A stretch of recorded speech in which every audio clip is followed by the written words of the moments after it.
The humid air of a Springfield, Illinois summer night still clung to my memory, even 2 years later. I was 17 now, a senior at Springfield High, and the world had supposedly moved on. My life, from the outside, probably looked perfectly normal. I got good grades, I had a decent group of friends, I was even starting to think about college applications. But every now and then, a certain smell, cheap beer mixed with stale potato chips or the metallic tang of an old shopping cart, would transport me back, right back to that night when I was 15, when everything changed, and I became acutely aware of how truly cruel people could be. It had been a house party, one of those wild, unsupervised gatherings that felt like a rite of passage. The kind where the music vibrated through the floorboards and the air was thick with the scent of unsupervised freedom and youthful foolishness. I remember feeling a giddy, reckless invincibility, fueled by the plastic cup in my hand. It was probably just diluted beer, but to my 15-year-old brain, it felt like liquid courage. That's why, when someone wheeled out this old, musty shopping cart from the garage, I didn't hesitate. It was grimy, probably rusted in places, and definitely not meant for joyrides, but everyone was taking turns. It became the centerpiece of the backyard carnival. People were hopping in, screaming with laughter as friends pushed them around, creating their own chaotic, makeshift roller coaster. My turn came, and with a slurred cheer, I hopped in. The person pushing me was Brittany's ex-boyfriend, Mark. He was actually a nice guy, surprisingly. He was careful, steering the cart smoothly, laughing along with me. It was a brief moment of pure, unadulterated fun, a release from the usual anxieties of being a teenager. Then I saw her. Brittany, standing at the edge of the small crowd, her perfect makeup a stark contrast to the messy, sweat-streaked faces around her. She had a knack for showing up where she wasn't truly wanted, yet somehow always managing to wrangle an invitation due to her inexplicable popularity. She hadn't touched a drop of alcohol, which was typical. Brittany liked control, and alcohol in her estimation meant losing it. She was just there, arms crossed, observing and undoubtedly cataloging every misstep, every embarrassing moment for future gossip. Brittany and I had been friends once back when we were kids, but her brand of friendship had always been a slow, insidious poison. She thrived on tearing others down, on secrets and veiled threats. We hated each other now, a silent understanding that hummed between us whenever our paths crossed. It was midnight, the party was at its peak, and the air was charged with a kind of reckless energy. Mark was pushing the cart, and as we rounded a corner of the yard, Brittany stepped forward. Without a word, she grabbed the handle of the shopping cart from Mark, her eyes locked on mine. Her gaze was chilling, devoid of any warmth, a cold promise of malice.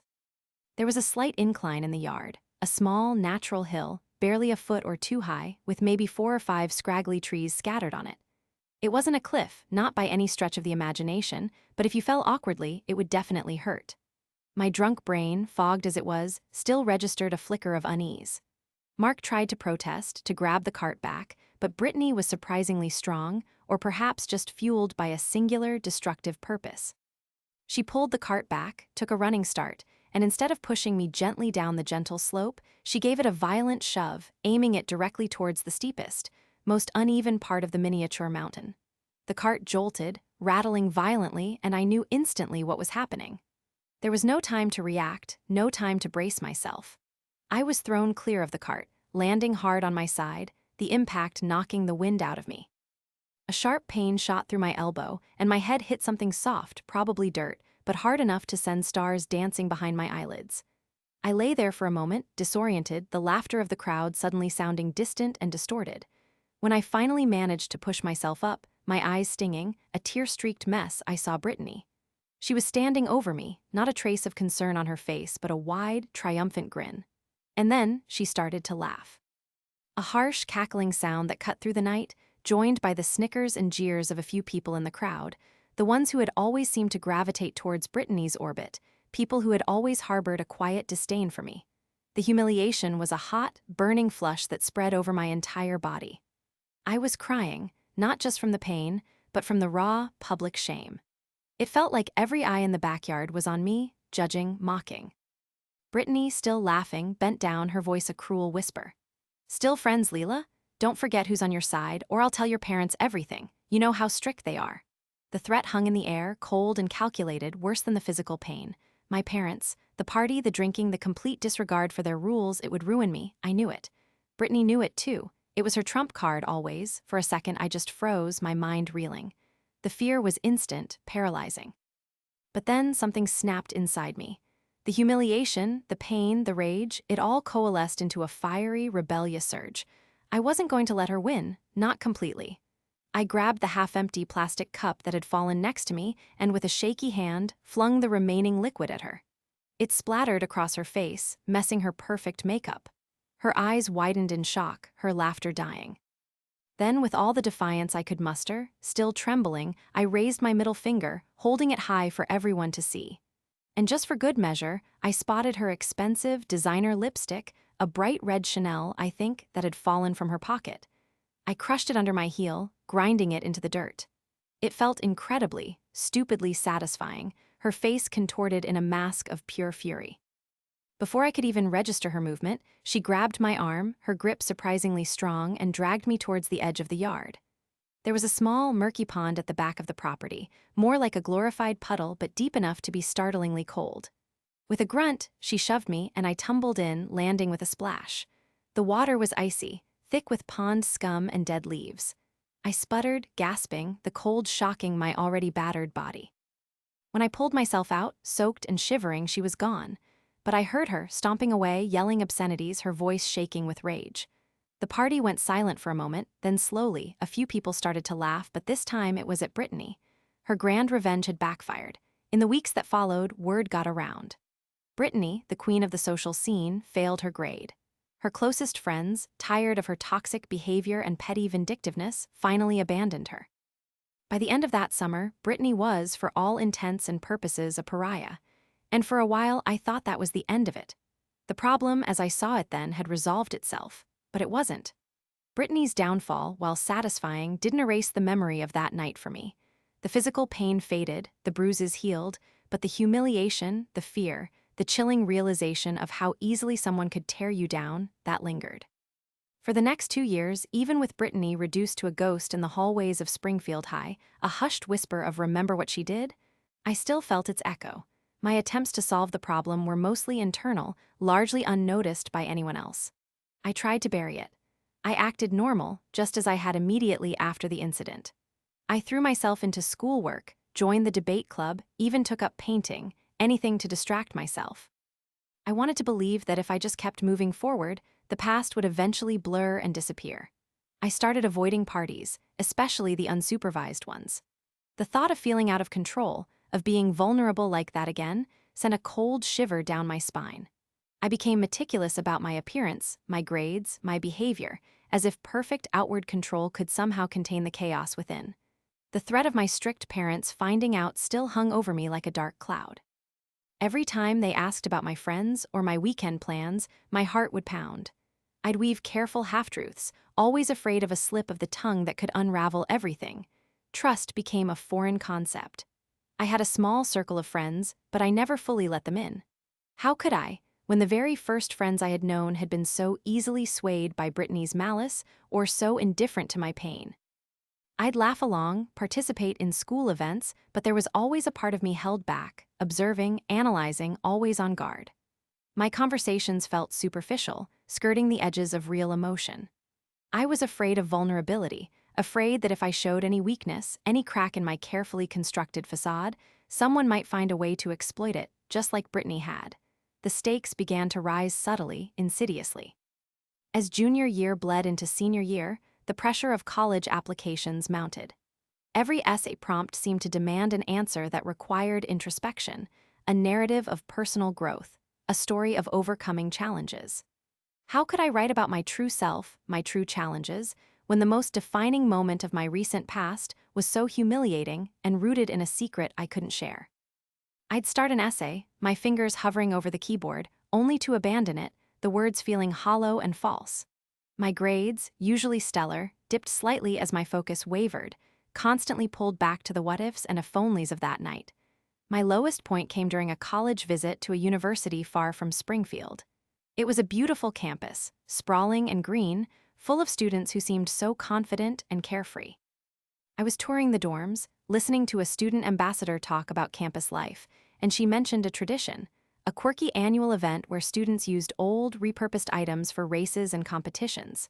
She laughed. Last year, someone even found an old shopping cart from off campus and tried to race it down a hill. The casual mention, the lighthearted tone, hit me like a physical blow. My breath hitched in my throat. The images flashed through my mind. The musty smell, the sharp pain, Brittany's cackling laughter. I felt the hot flush of shame creep up my neck, my palms started to sweat, and my vision blurred. I had to excuse myself, mumbling something about feeling unwell. I found a quiet bench behind a large oak tree and just sat there, tears silently streaming down my face. It wasn't just the memory. It was the realization that I was still living under its shadow. 2 years later, and a casual comment could still bring me to my knees. Brittany was long gone from my immediate orbit, but the incident, the trauma, was still very much alive inside me. Her failure didn't make me feel better anymore. It just left a void where I thought peace should be. I understood then that her revenge against herself hadn't actually freed me. I was still shackled by the fear of exposure, by the lingering shame, by the distrust that poisoned my interactions. I felt utterly, hopelessly stuck, a prisoner of my own past, and it was a crushing, lonely feeling. I was Leela Thompson, 17, almost an adult, and I felt like a terrified 15-year-old girl in a muddy pond all over again. I knew I couldn't live like this anymore. The thought of starting college, of building a new life, with this heavy, unspoken burden dragging me down, was unbearable. My final attempt to solve the problem wasn't about Brittany anymore. It was about me. It was about severing the invisible threads that still bound me to that night. I considered confessing everything to my parents, but the fear of their disappointment, of their inevitable lecture, was still too strong. Instead, I opted for a different kind of confrontation, one with myself and, indirectly, with the lingering ghost of Brittany's power over me. The climax arrived unexpectedly during the senior showcase, a school event where students presented a passion project or an impactful experience. I had initially planned to do a presentation on early American literature, a safe and academic topic, but the experience at the college visit had shaken me. I looked at my reflection in the mirror one morning, seeing not the confident senior I wanted to be, but the scared girl from the party, and I made a decision. I changed my topic. I would talk about resilience, not in a vague, abstract way, but through my own story, carefully curated, of course. I wouldn't detail every painful part, not the drunkenness or the violence, but I would talk about overcoming humiliation and the insidious nature of unresolved conflict. The night of the showcase arrived, and the auditorium was packed with parents, teachers, and students. I saw Brittany there, too, sitting in the back row, almost like a shadow of her former self. Her perfect makeup was gone, replaced by a sullen expression, and her once popular friends were nowhere in sight. She was a stark reminder of the consequences of cruelty, but also a reminder of the power she had once held over me. My heart hammered against my ribs as I walked onto the stage, the spotlight blinding. I took a deep breath, clutching the microphone, my palms slick with sweat. "Good evening, everyone," I began, my voice trembling slightly but strengthening with each word.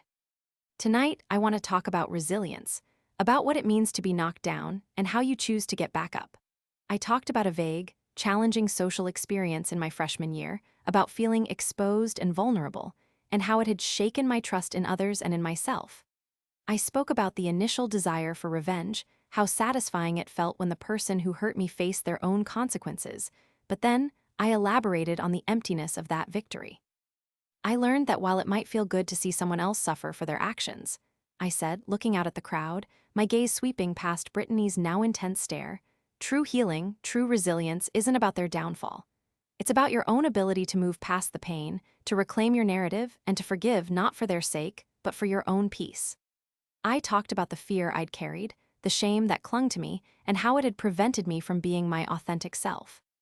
I didn't go into details, didn't name names, but the underlying truth was palpable in my voice. I spoke about finding strength in vulnerability, about learning to trust again, and about the courage it takes to admit you're not okay, even when everyone expects you to be. As I spoke, I felt a shift within me. The weight that had been pressing on my chest for so long began to lift. It wasn't about exposing Brittany or even confronting her directly, but about finally giving voice to my own pain and growth on my own terms. When I finished, there was a moment of silence and then a wave of applause. Stronger, more heartfelt than I had anticipated. I saw my parents in the front row, their eyes wet with unshed tears, their expressions a mixture of pride and quiet understanding. They didn't know the full story, not yet, but they understood enough. They understood me. As I walked off stage, I glanced towards the back. Brittany was gone. She had slipped out, unable to face the subtle, indirect accountability I had just put out into the universe. The resolution wasn't a dramatic Hollywood ending, but something far more profound. I felt a sense of liberation I hadn't known was possible. The fear of my secrets being exposed to my parents still lingered, but it was diminished. My public acknowledgement of past struggle had, in a way, disarmed Brittany's threat. What could she expose that I hadn't already alluded to or owned in my own way? I knew I would eventually talk to my parents about it, maybe not all the gritty details, but enough to fully unburden myself. That night, I called my best friend, Sarah, and for the first time told her a version of the story, not as a victim, but as someone who had endured and grown. Her empathy, her simple understanding, felt like a balm to my soul. Springfield, Illinois, no longer felt like a small town suffocating me with its memories. It felt like home, a place where I had faced my demons and found my strength. I realized Brittany's failures and isolation were her own burden, her own karma. My victory wasn't her suffering, it was my own peace. The twisted shopping cart ride had thrown me into darkness, but through it, I had found my own path back to the light, stronger and more resilient than ever before. I was ready for college, ready for new beginnings, no longer defined by a traumatic night, but by the courage I found to overcome it.